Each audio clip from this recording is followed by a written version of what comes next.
Hi అండి, అందరికీ నమస్తే. ఈరోజైతే జొన్న పిండితో దోశలు టమాటా చట్నీ చేసుకుందాము. ఒక కప్పుడు జొన్న పిండి ఒక గిన్నెలో వేసుకొని కప్పుడు వాటర్ పోసి మనకి ఇలా ఇసుకతో కానీ గరిటతో కానీ శుభ్రంగా కలిపేసుకుని ఉండలు లేకుండా ఇంకొక కప్పుడు వాటర్ కూడా యాడ్ చేసుకోవాలి. ఒక కప్పు జొన్న పిండికి 2 కప్పులు వాటర్ అయితే చాలా పలుచగా చాలా చక్కగా దోశలు అనేటివి వస్తాయి. ఈ దోశలు ఎవరైనా తినొచ్చు, పిల్లలకు కూడా పెట్టొచ్చండి. చాలా ఆరోగ్యంగా ఉండొచ్చు. డైట్ చేసే వాళ్ళకి కూడా చాలా మంచిది. నేనైతే అలా సైడ్ పెట్టి టమాటో చట్నీ కోసం స్టవ్ పైన బాండీ పెట్టుకొని కొద్దిగా ఆయిల్ వేసుకొని పచ్చిమిర్చి వేయించి మిక్సీ జార్లో తీసుకోవాలి.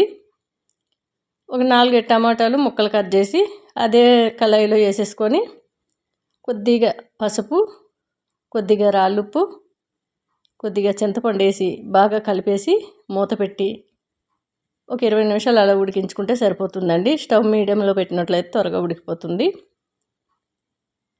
మనకి చాలా టేస్ట్గా ఉంటుంది జొన్న దోశకి ఈ చట్నీ అనేది. ఒక చిన్న ఉల్లిగడ్డ అనేది కట్ చేసేసుకొని చూసారు కదా, రెడీ అయిపోయింది. కొంచెం కొత్తిమీర, పుదీనా వేసేసి కింద దించేసుకోవడమే.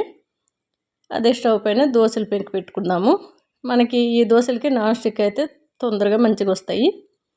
ఒక డ్రాప్ ఆయిల్ వేసి టిష్యూతో కానీ ఉల్లిగడ్డతో కానీ రుద్దుకోవాలి. ఈ జొన్న పిండిలోకి ఒక చిటికెడంత వాము, ఒక హాఫ్ స్పూన్ వరకు జీలకర్ర, కొద్దిగా అల్లం తురిమేసి కానీ దంచేసి కానీ వేసుకోండి.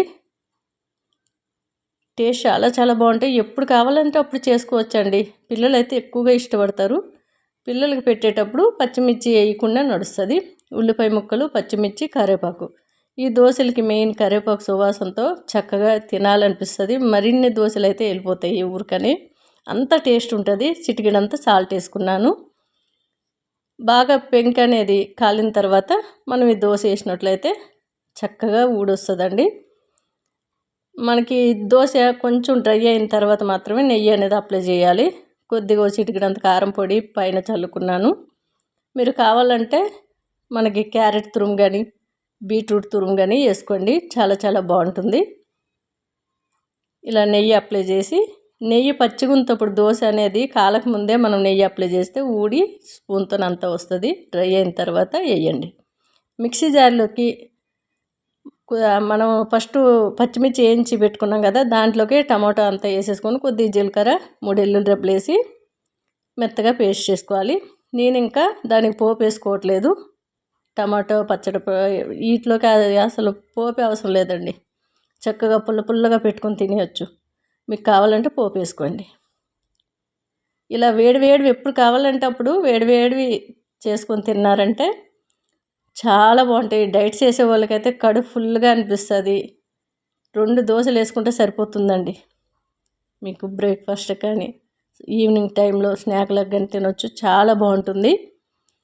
చక్కగా నెయ్యితో కాల్చుకుంటున్నాం కదా, ఆ సువాసన కానివ్వండి, బాగా కరకరలాడుతూ క్రిస్పీగా ఉన్నది, సాఫ్ట్గా క్రిస్పీగా చాలా బాగున్నాయి. లోపల సాఫ్ట్గా అనిపిస్తుంది. మనకి బయటంతా కూడా ఈ కాలిన సైడ్ అంతా కూడా క్రిస్పీగా కరకరలాడుతూ చాలా బాగుందండి. చేయడం చాలా ఈజీ. ఎవరికైనా నచ్చినట్లయితే ఒకసారి ట్రై చేయండి. మనకి జొన్న రొట్టి రాని వాళ్ళు ఉన్నారు. అలాంటప్పుడు ఇలా దోశలు వేసుకోండి, ప్రాబ్లం ఏముంటుంది.